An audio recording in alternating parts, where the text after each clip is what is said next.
Secretary Brian Patterson. Commissioner Sean Hutchinson. Present. Commissioner Linda Grice. Present. Commissioner Clay Alsop. Commissioner Tony Fighter. Present. And Chair is present. Thank you very much. I'm going to start with an opening statement that we begin all of our meetings with. This one is slightly revised, and my apologies, a little bit longer than usual, but we'll try to get through this in speedy fashion. The commission is composed of Peoria citizens who have been appointed by the City Council to serve on the commission as a civic responsibility without compensation. Our duty is to study and review planning and zoning issues within the City of Peoria. The commission hears zoning cases, holds public hearings, or may conduct a study session on a topic. Decisions made by the commission are forwarded as written recommendations to the City Council, who take the final action. As part of the city's phased approach to reopening buildings and facilities amid the COVID-19 pandemic, tonight's planning and zoning meeting will be conducted using measures to protect public health. Consequently, tonight's meeting is being held in the Peoria Council chamber with some protocols in place, including restricted capacity within the chamber. Should we reach capacity level, members of the public will be redirected to a separate viewing room to watch the meeting remotely. Alternatively, we have encouraged our members of the public to listen to the meeting remotely by viewing the meeting via the live stream broadcast at Facebook at City of Peoria AZ or YouTube at Digital Peoria. In addition to viewing online, Peoria residents may also view the meeting live on Cox Channel 11 or CenturyLink Channel 8509. Please be advised there will be no call to the public during tonight's meeting. These measures are in place to ensure the health and safety of our residents while ensuring that discussions, deliberations, and actions of the Planning and Zoning Commission remain transparent. Should members of the public have comments or questions regarding items on tonight's agenda, they may submit them via email to planning@peoriaaz.gov. Again, that's planning@peoriaaz.gov, G-O-V. Comments that were received by the Planning Department prior to 6 p.m. today will be read into the record during the respective agenda item. All hearings are conducted in accordance with the rules for procedures. Each case will be called in the order in which it appears on the agenda unless otherwise announced during the meeting. In the interest of maintaining a fair and efficient hearing, the Commission will adhere to the following steps. Chair will open the case. City staff will then provide a brief report and recommendation. The application is then invited to give a presentation. Then the chair will read the submitted testimony provided by the public ahead of tonight's meeting. After all the testimony has been taken, we'll invite the applicant back up to provide any rebuttal or final statements. And then finally, we'll have the commission discussion and decision. Any member of the public may appeal to the City Council the decision of the commission regarding a conditional use permit. The appeal must be submitted in writing to the Planning and Community Development Department within 15 calendar days of the commission's decision. All commission recommendations on public hearing items, including general plan amendments, rezones, zoning code amendments, and special plans, move forward to a regular City Council meeting. The City Council will consider the recommendation of the commission and make the final determination. The City Council may concur with the decision, modify it, overturn it, or remand it back to the commission for further consideration. And that, ladies and gentlemen, concludes our opening statement. So our first agenda item of business tonight is the consent agenda. The consent agenda is for items that are routine in nature and consists of just one item tonight. That's item 1C. Discussion and possible action to approve the minutes of the Planning and Zoning Commission meeting held on April 4th, 2020. Do any commissioners have any questions or comments about any of the consent agenda items before us tonight?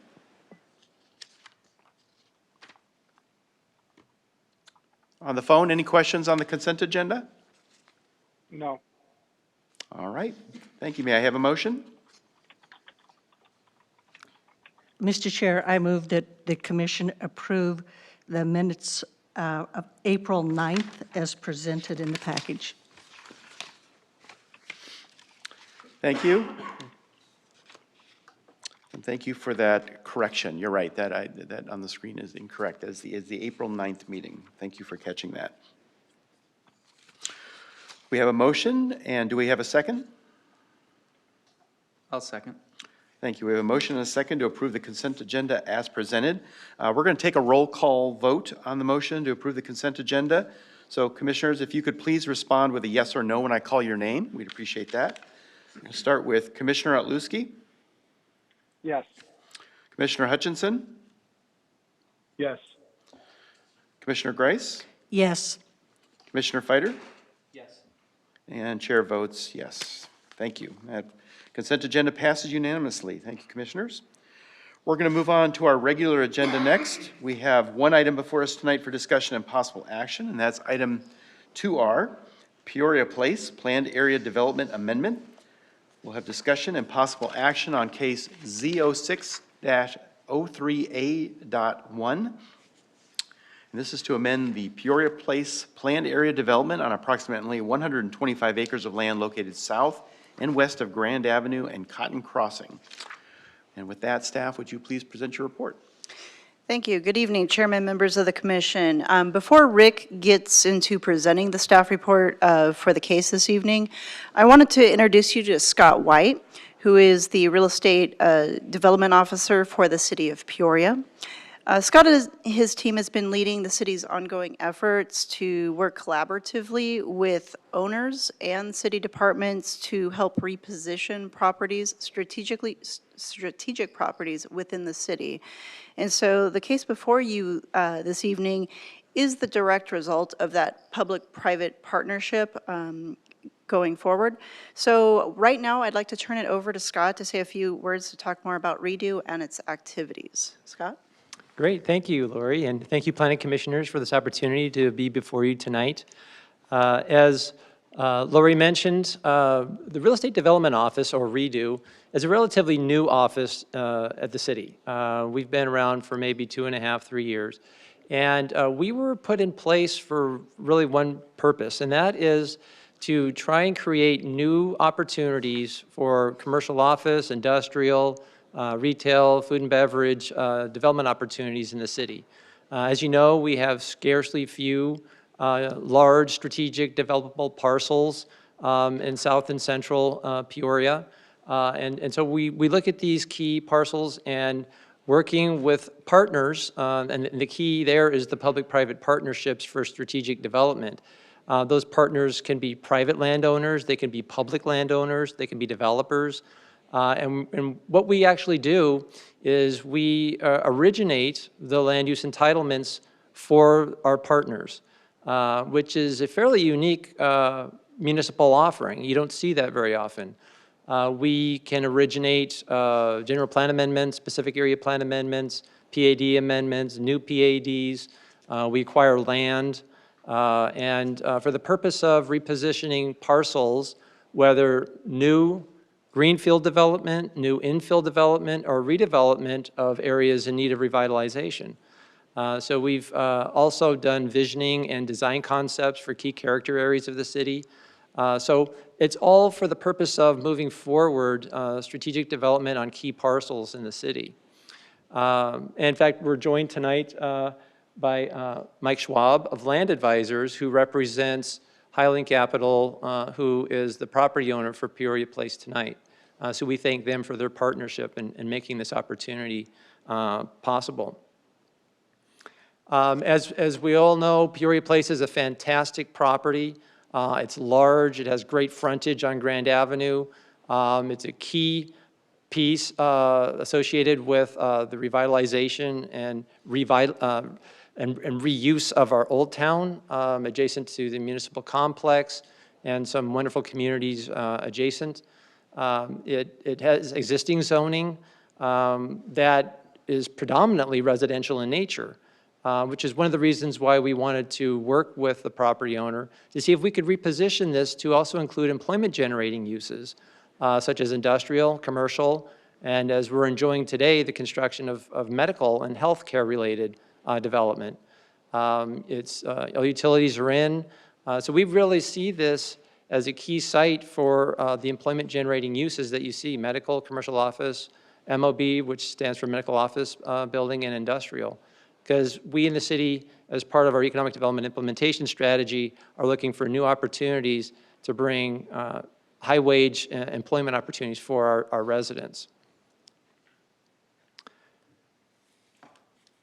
The team, our real estate development team, is the real estate development office, but we also have key professional services available to us. So DPS is a full-service land planning and architecture firm. Kimley Horn is a full-service civil engineering firm. So we can do all nature of required traffic analysis in terms of origination, traffic impact analysis. We can do ALTA surveys and topo and drainage surveys and site plans and all the necessary narrative for PADs and so forth. So this is our team. In my office, it's myself and one other, and we're the ones that reach out and try to get these public-private partnerships together to move forward. So specifically for Peoria Place, this is actually a really exciting night because this is nearing the end of a 3-year journey to transition Peoria Place from the vacant parcels we've known for a long time into an exciting mixed-use horizontal development. The work plan that really started this was negotiating with the property owner to move towards development. For the longest time, it was not being pursued for development for a whole host of reasons. So getting the property owner interested and motivated towards development was really the first step. And how we did that was by creating a whole development program for the site, including market-based data, demographic data, land uses, and so on and so forth, just to make the case that this property can be positioned into a true mixed-use development that includes employment-generating uses. We actually attracted Maricopa Integrated Health Systems, which is now Valleywise, which was a huge plus for the property in terms of bringing the anchor tenant to the development. Confirming industrial and commercial office market through area brokers, creating conceptual land use plans, negotiating those plans and land use matrix with the property owner and land advisors, initiating the PAD all the way down to community meetings, all of that. That was part of the work program that we're happily nearing completion on. So to give you a sense of time frame, we created the development program for the site in 2017. MIHS broke ground in 2018, and we initiated the PAD amendment in 2019. So it's been a significant period of time. So with that, I'll turn it back over to Rick to talk about the PAD before us, and thank you for your time. Thank you, Scott. Good evening, Chairman, Commissioners. What a great introduction. Having said that, let's take a little closer look at the site. As we stated, the subject site is 125 acres in size. Portions of it are just north of Cotton Crossing, with the majority of the project south, adjacent to Grand Avenue. As we stated earlier, this is a major amendment to the previously approved Peoria Place planned area development. More specifically, this amendment before you this evening essentially redistributes land use within the site. It updates the development standards to accommodate those land uses that have been redistributed, and certainly a significant aspect of this as well as it revises the circulation pattern for the site. There is one existing use on the site that we had spoke previously of, and that is the Maricopa County Integrated Health Systems. That is currently developed on Parcel 8, which would be immediately adjacent to the southwest corner of Cotton Crossing and Grand Avenue. To the north of the subject site are older single-family detached homes, part of Old Town. West of the subject site, Madison Estates and Roundtree Ranch, again, single-family detached homes, as well as portions of the City of Peoria Municipal Complex. To the south, again, are portions of Roundtree Ranch as well as industrial uses, and clearly to the east is Grand Avenue. Now, in order to really put this amendment in perspective before you this evening, we really need to take a look at the previously approved amendment. What you see here is the exhibit from the 2006 approved Development Standards Plan. Immediately north of Cotton Crossing is Parcel 1, which was originally designated as office. West of the site, essentially they're in orange and yellow, are parcels 2 and 3, which equate to medium-density residential, 5 to 8 dwelling units per acre. Parcel 4, the yellow parcel there to the south, low-density residential, 2 to 5 dwelling units per acre.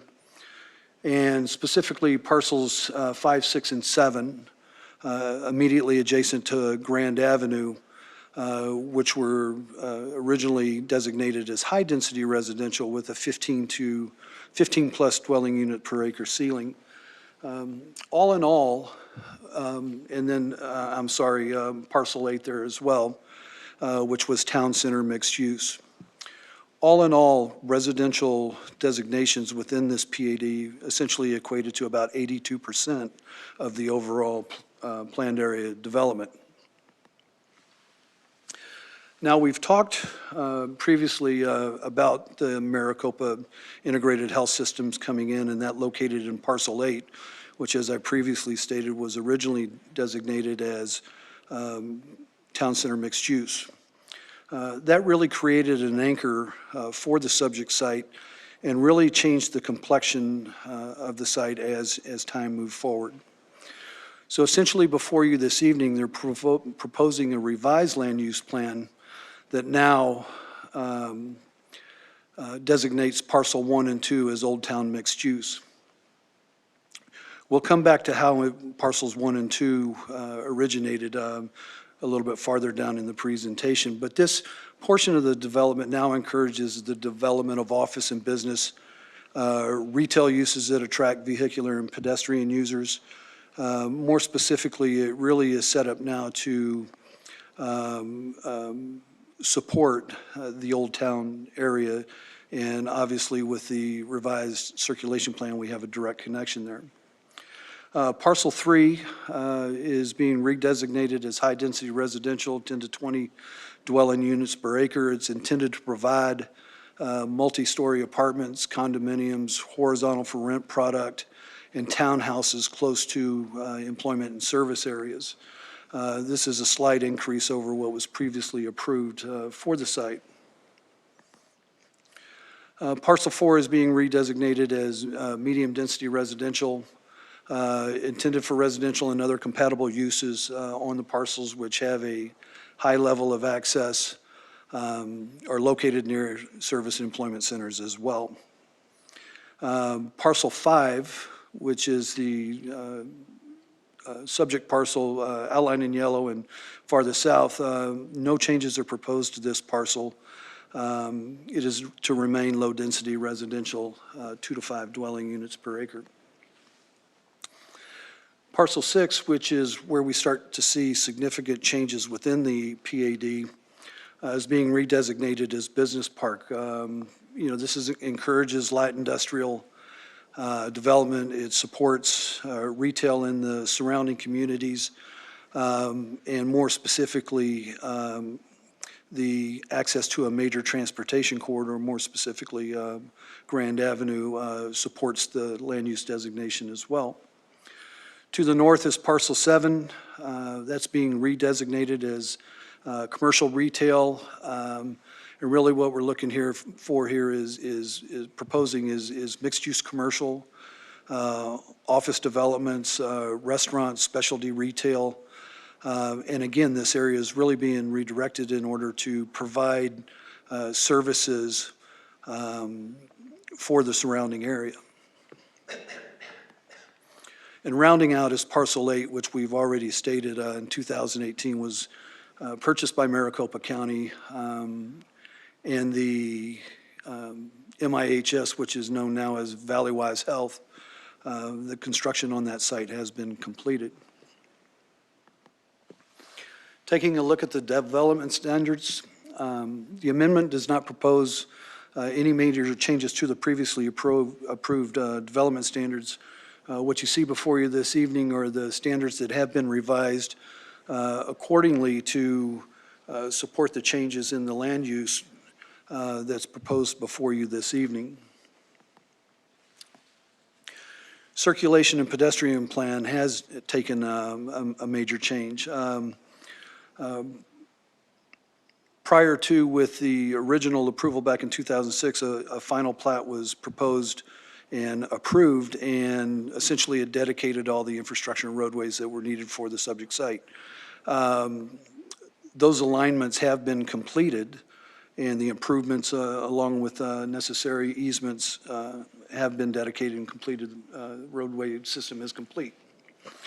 There are multiple points of access via these existing streets. Cotton Crossing provides a major access as well as internal circulation to along Whitney Drive.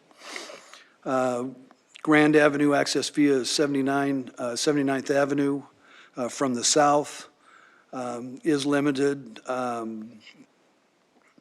Purdue with additional access to Grand Avenue may be approved in the future. However, that is subject to Arizona Department of Transportation approval as well as the city of Peoria.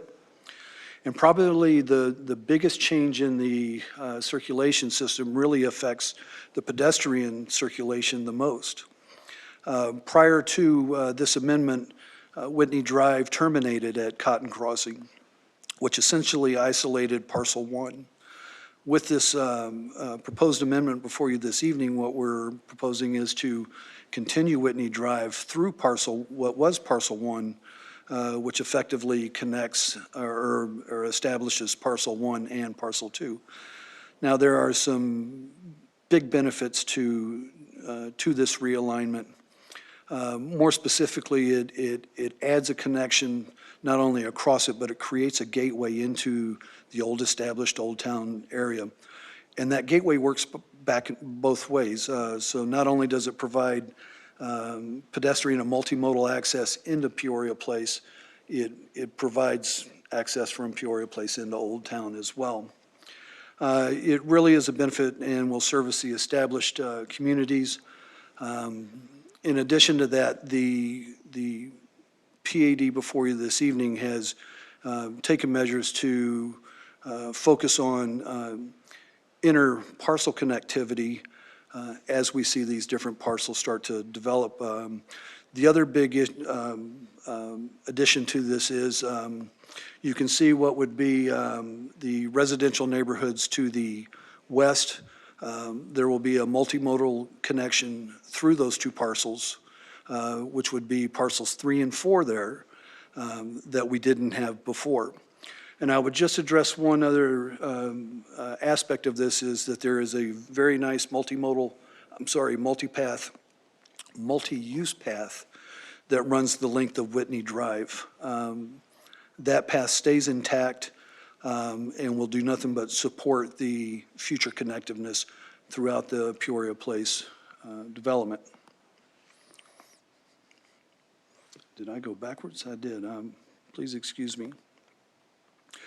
With respect to public outreach, notification of notice of application and notice of hearing postcards were mailed to owners within a 1,320-foot radius.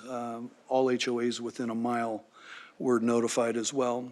Legal ad was published in the newspaper, and the site was posted in accordance with city requirements. The applicant held a neighborhood meeting at the city of Peoria here on our campus on September 25th. There were 9 property owners along with city staff and the applicant in attendance. Comments from the residents essentially focused on traffic generation, signalized intersections at 83rd and Mountain View, connections with, from a pedestrian standpoint, certainly impacts on the existing neighborhoods and process and timing on the development moving forward. At the time of tonight's public hearing, Chairman, we did receive one additional correspondence requesting additional information on the proposed amendment. With respect to the key findings, staff finds that the proposal is in conformance with the goals and objectives, policies of the general plan, and specifically the Old Town specific plan. Overall, we believe it constitutes an improvement to the existing Peoria Place PAD. We find that the development standards are contextually appropriate for the revisions in the land uses. We also believe that the revised circulation plan creates a gateway from Old Town through Peoria Place and will be an asset for the development. Last but not least, a set of conditions that will ensure the necessary infrastructure and maintain the circulation network within the parts of Peoria have been included in the staff report as well as Exhibit 1. With respect to the conditions of approval, there's been ongoing communication with the applicant. I believe each of you received tonight a memo from the Planning Department containing a revised set of conditions before you this evening. Having said that, Chairman Nelson, it's staff's recommendation that you recommend approval of case Z0603A.1 to the City Council, subject to the revised set of conditions before you this evening. Sir, that concludes my presentation. We'll be happy to answer any questions that you might have. Thank you for your report, Mr. Williams. Very thorough, appreciate that. Do any commissioners have any questions of staff? I do. Commissioner Grice? Chair. I'm going to start with Commissioner Grice, and I'll go to the phone. Is that all right? Okay, go ahead, Commissioner. Okay. In the packet that we received, there's a planned area development standards and guidelines revised April 2020. Are the standards that are in that packet approved in the zoning, or are those revised at times through like a site plan process, the site plan review? Chairman Nelson, Commissioner, they are revised and will be approved with the approval of the planned area development. More specifically, the standards and guidelines report is really what contains the detail within the PAD. So as we move through the site plan process and we start to process additional applications moving forward, the document that you have there in front of you is what we will reference as far as the standards in which we hold them accountable to. Thank you. Very good. And we had, I believe, somebody on the phone that had a question. Was that you, Commissioner Otluski, or was that Commissioner Hutchinson? Hey, it's Sean. How you doing? Oh, go ahead, Commissioner Hutchinson.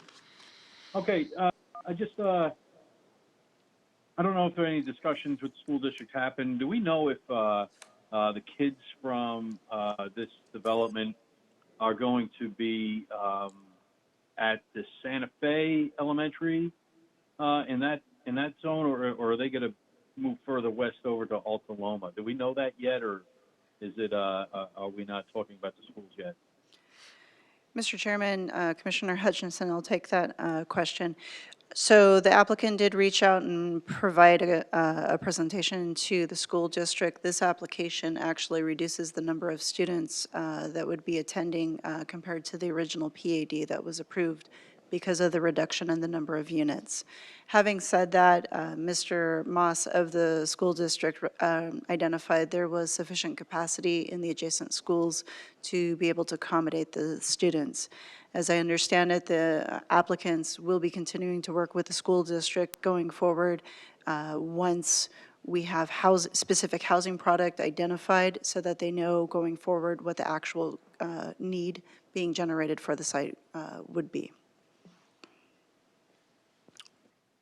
Does that address your question, Commissioner? Yeah. Okay. Yes.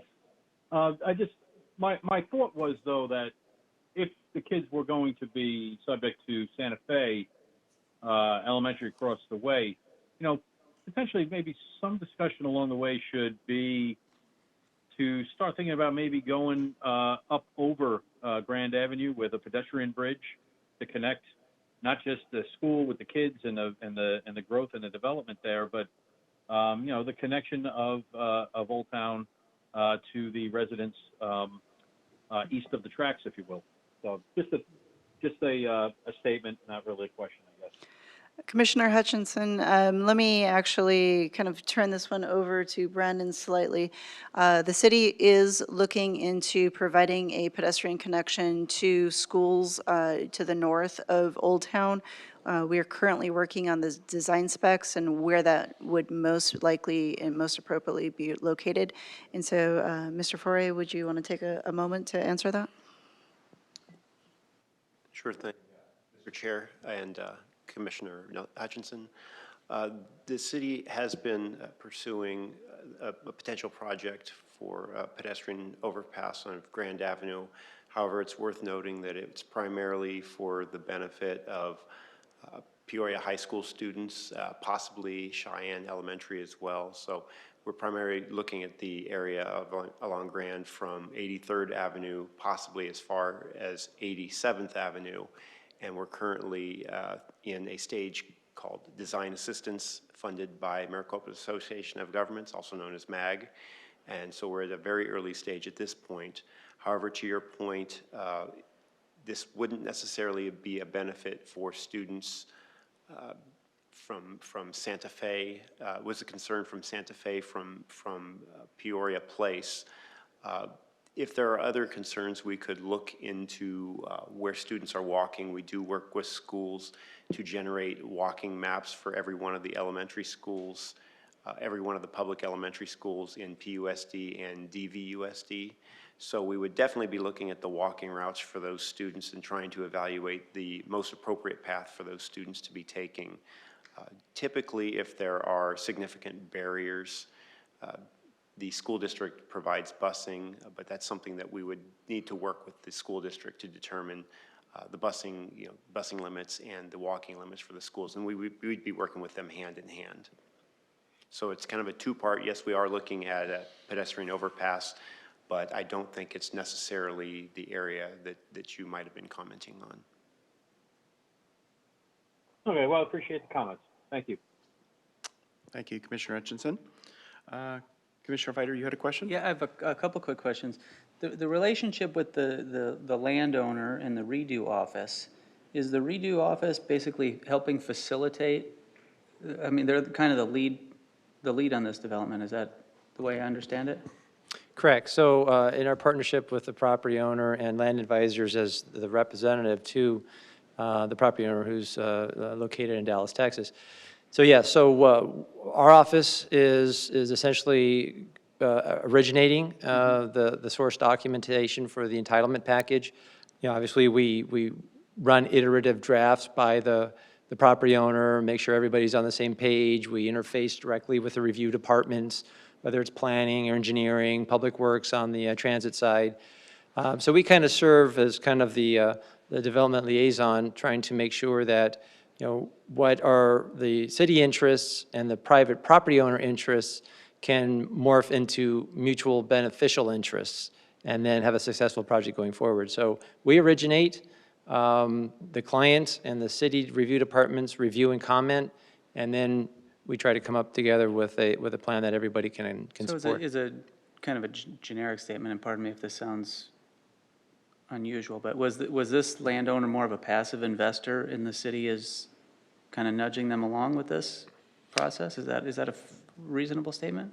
I believe so. I don't know, Mike, if you want to. Yeah. So that's I think it's a fair statement. We have all seen Peoria Place in its vacant state for many, many, many, many, many years. This is one piece of property within a larger portfolio. So sometimes we have to take the initiative to do the work that makes a case to get a property owner's attention. And that's what we did by creating the development program. We said we can't wait around forever for this to be something. you know, let's do the research, let's crunch the numbers, let's look at the data, let's come up with a plan, pitch it to the property owner, and if they like it, then we can start down the path of entitlements. And fortunately, they liked it. Was it through these efforts that the Maricopa Medical Facility became a possibility? Yeah, so MIHS, it was actually the aligning of the planets. We had MIHS on our attraction target for some time. They happened to be in the need of a new location for their new medical format. And Peoria Place was just the perfect place for them. It met their business needs, demographic targets, had the right size, room to grow.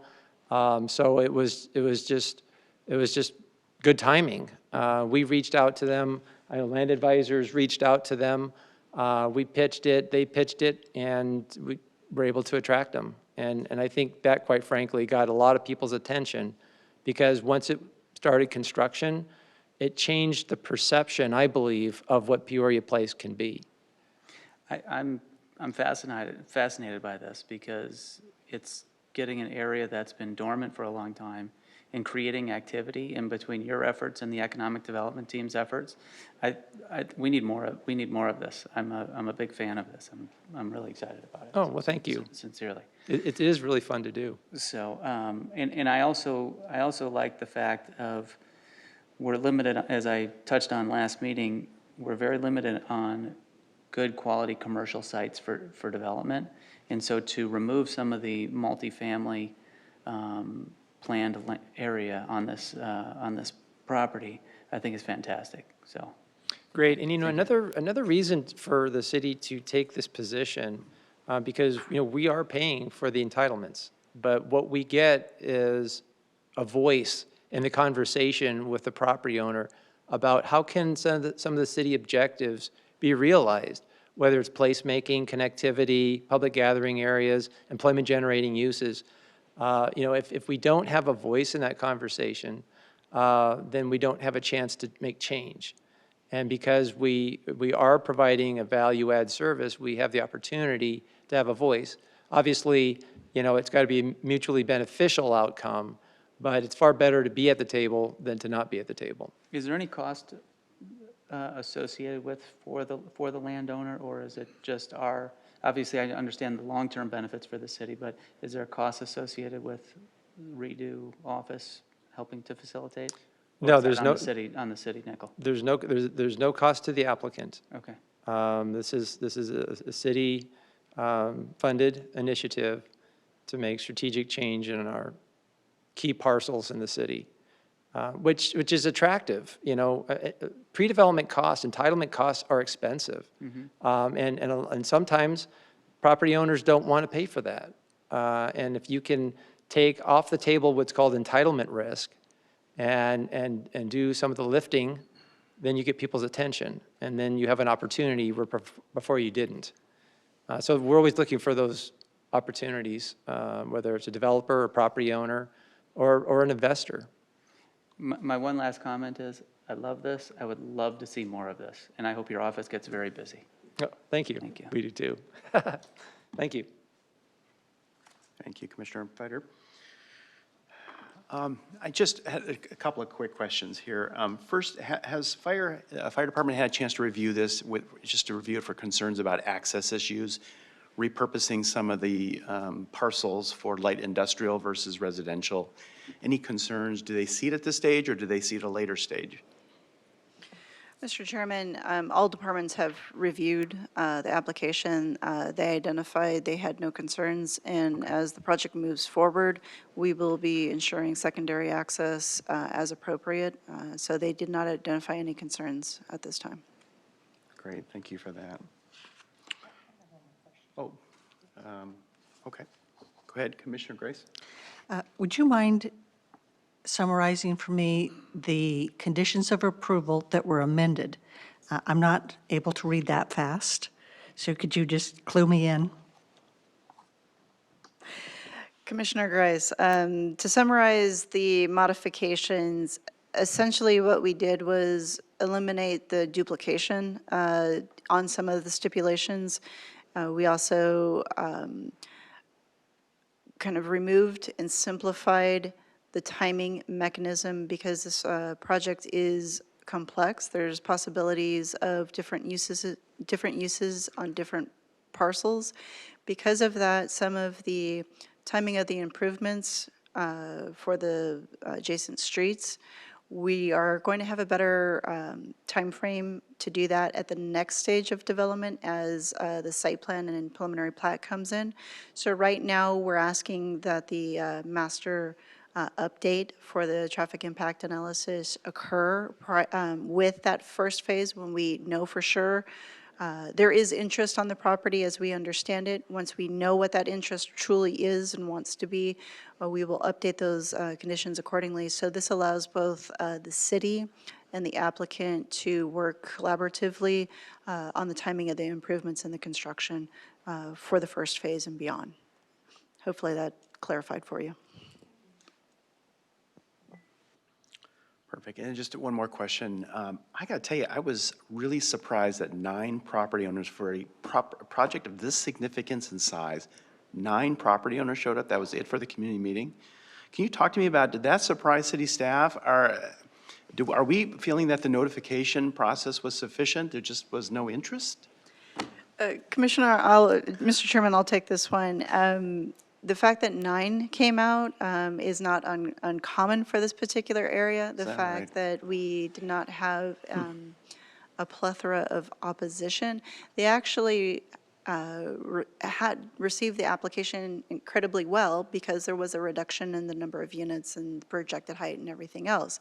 So they want to see this being developed first and foremost. So they like the idea of something occurring within the neighborhood. They also appreciated the reduction of the number of units because that was a concern to them if it had developed as it was originated.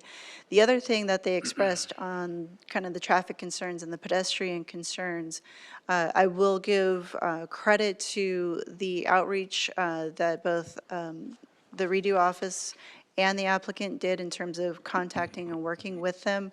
As during that meeting, they basically satisfied the comments, and it was one of the most pleasant meetings, if you can imagine, to occur on a neighborhood meeting. So it was not typical, and we did actually appreciate the responses that we did receive. I think it's a testament to the team that we didn't have additional correspondence as the project was moving forward once the postcards went out and once the signs went up. So we have had interest, and once they hear about the case, they've either kind of voiced their okay and left, or not quite support, but definitely not opposition to it. Interesting. I appreciate that perspective. And obviously, the public will have more opportunities for input into this project. This certainly isn't the last time they'll have an opportunity to speak to it. So, great. Thank you for that. Okay. Unless there's any further questions from any commissioners? I just have one. Oh, Commissioner Fighter, go ahead. I just encourage Mr. Schwab from Land Advisors to please bring us some users. I'm excited about this. Thank you. Commissioner Otluski, Commissioner Hutchinson, before I move on, any further questions from you? This is Commissioner Otluski. Not really a question as much as I'd like to just echo some of the sentiment of the changes to this program, to this area and this plan. I think were well thought out, and it really brings that mixed use more into play that we've been talking about. And as a side note, when I was interviewed to be on the planning and zoning, one of the questions was, where did I see the city need the most improvement? And this is the area that I had mentioned, and I love the fact that my area up in Mesquite near Vistancia is growing like crazy, but it makes me happy to see that the south end of Peoria is also getting development and bringing people to that area. And for the redo department, 85th Avenue and Grand would be a next second project. So that's just a side note for me. Great, thank you. All right, any further questions before I move on? All right. All right, well, I'm going to open the public hearing. Do either of the co-applicants wish to address the commission and speak on this item? If you could state your name and address for the record, please. Sure. Commission Chair, Commissioners, my name is Mike Schwab with Land Advisors, address 4900 North Scottsdale Road in Scottsdale. It truly has been a collaborative effort with the city. It was a wonderful experience.